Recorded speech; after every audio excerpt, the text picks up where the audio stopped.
मूर्ति में क्या भगवान होते हैं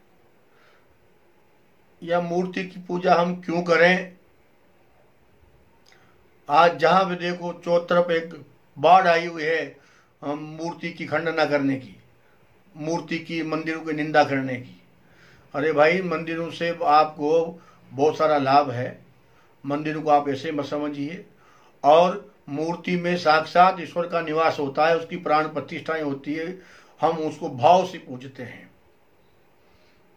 ऐसी एक घटना मैं आपको बताऊं। हमारा भागवत कथा का कार्यक्रम अकोला में था और वो कार्यक्रम था पंचमुखी हनुमान जी के प्रांगण में। अकोला शहर के बाहर एक आश्रम है महाराज जी का, और वो हमें मिले थे प्रयागराज कुंभ में। वहाँ उनको हमारा कार्यक्रम अच्छा लगा, उन्होंने कहा हमारे आप अकोला में भागवत कथा कीजिए पंचमुखी के। तो हम वहाँ जब कथा करने गए और कथा के 3-4 दिन बीत गए, तब हनुमान जयंती का दिन आया। हनुमान जयंती के दिन एक बड़ी बस भर के और पुलिस का बैंड वहाँ आया और हनुमान जी के आगे सब वो पुलिस वाले बैंड बजाने लगे। तो मैंने जिज्ञासावश वहाँ पहुँचा, भाई ये इतने पुलिस वाले और पुलिस का बैंड और हनुमान जी के आगे बजाया जा रहा है, क्या कारण है। तो वहाँ के जो बुजुर्ग लोग थे, वहाँ के जो महात्मा जी थे, उन्होंने मुझे बताया कि अंग्रेजों का जमाना था, अंग्रेज सरकार थी और उस समय यहाँ एक अंग्रेज अधिकारी आया इस मंदिर पे और हनुमान जी की मूर्ति को देख करके हंसा कि ओ मंकी गॉड, क्या है ये मंकी गॉड, क्या ताकत है इसमें, क्या कर सकता है ये। तब क्योंकि वहां रहने वाले जो महात्मा जी थे वो हनुमान जी के बड़े परम भगत थे और हनुमान जी का ये रात दिन भजन करना, हमेशा पूजन करना, उन्हीं की सेवा में रत रहना, वो इतने रम चुके थे हनुमान जी के अंदर कि वो जो कहें उसको हनुमान जी मानते थे। इतनी उनकी भक्ति पक चुकी थी, साधना पक चुकी थी। तो महात्मा जी से रहा नहीं गया और महात्मा जी ने कहा कि अंग्रेज गॉड, ये मंकी गॉड क्या है, मैं तुम्हें बताऊं, ये बताओ क्या प्रभाव है। और तब उन महात्मा जी ने हनुमान जी का नाम लेकर के और कहा कि हे हनुमान जी महाराज, इस मलेच्छ को आज आपका प्रभाव जरूर दिखाओ।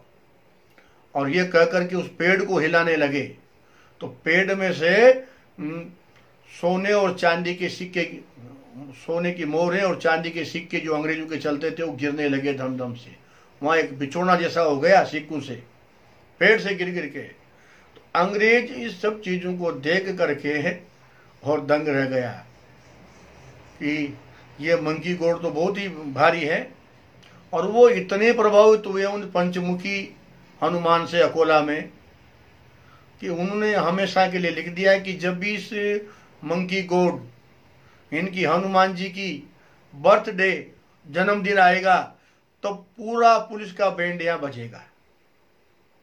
तो अंग्रेजों के ज़माने में भी वो पुलिस का बैंड वहाँ बजता था और पूरे विश्व में कहीं भी हनुमान जी के मंदिर हो या दूसरे मंदिर हो, उनके पर्व पे पुलिस का बैंड नहीं बजाया जाता है। लेकिन अकोला महाराष्ट्र में पंचमुखी हनुमान जी के मंदिर पे आज भी हनुमान जयंती के दिन पुलिस का बैंड वहाँ आता है और वहाँ बैंड बजाता है और फिर हनुमान जी की पूजा करके चले जाते हैं।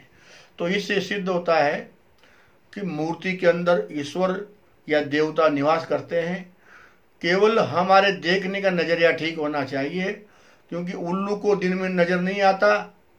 एक आदमी जल चढ़ा रहा था, ओम सूर्याय नमः, तो उल्लू के बेटों ने पूछा कि सूर्य भगवान तो कोई होते ही नहीं है, ये जल किसके चढ़ा रहा है। तो उल्लू ने कहा कि बेटा ये व्यक्ति मूर्ख है, सूर्य नाम की कोई चीज़ धरती पे नहीं है, क्योंकि उल्लू को सूर्य नज़र ही नहीं आता तो वो उसके अस्तित्व को कैसे पहचानेगा। तो ये लोग जो जल चढ़ा रहे हैं, सूर्य की पूजा कर रहे हैं, ये मूर्ख हैं। इसी प्रकार से जो नास्तिक भाव के जो लोग हैं उन्होंने उस प्रभाव को कभी देखा ही नहीं, उस मूर्ति के चमत्कार को देखा ही नहीं, उनकी सेवा की नहीं, उनकी आराधना की नहीं, पूजा की नहीं, तो उनको वो प्रभाव नजर नहीं आ सकता। इसीलिए वो ऐसी खंडनाएं करते रहते हैं। तो मैं ऐसा ही कहना चाहूँगा कि आप खूब आनंद से भगवान की, देवताओं की मूर्ति में पूजा करें, और मूर्ति में ईश्वर का वास होता है। जब हरि व्यापक सर्वत्र समाना, प्रेम में प्रगट होय में जाना, सिया राम में सब जग जानी, करो प्रणाम जोर जुग पानी। जब वो सब में है, हरि व्यापक सर्वत्र समाना, जब वो सर्वत्र है तो फिर मूर्ति में क्यों नहीं है, तो पेड़ में क्यों नहीं है? सिया राम में सब जग जानी, जब सारे जग में वो रमा हुआ है तो उसमें क्यों नहीं है? अर्थात ईश्वर जब सब जगह है तो वो मूर्ति में भी है। और मूर्ति चाहे वो पत्थर की हो, चाहे मिट्टी की हो, चाहे वो दीवार पे उनका चित्र बना करके पूजा की जाए, जैन केन प्रकारेण, किसी भी प्रकार से आप उनकी पूजा कर सकते हैं। तो ये अकोला महाराष्ट्र पंचमुखी हनुमान जी की कथा से सिद्ध हुआ कि मूर्ति में देवता ईश्वर होते हैं और हमें उनकी पूजा करना चाहिए। जय श्री कृष्ण।